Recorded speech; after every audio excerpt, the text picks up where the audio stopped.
Esercizio numero 5. Posizione di partenza, piedi larghi alla larghezza del bacino.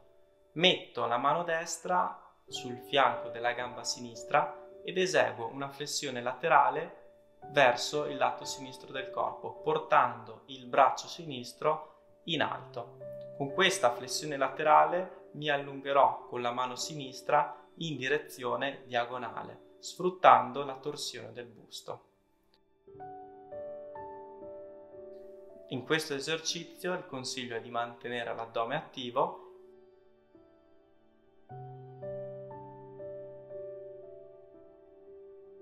e ripetere questo esercizio 10 volte, alternando l'allungamento verso la flessione laterale destra e allungando verso la flessione laterale sinistra.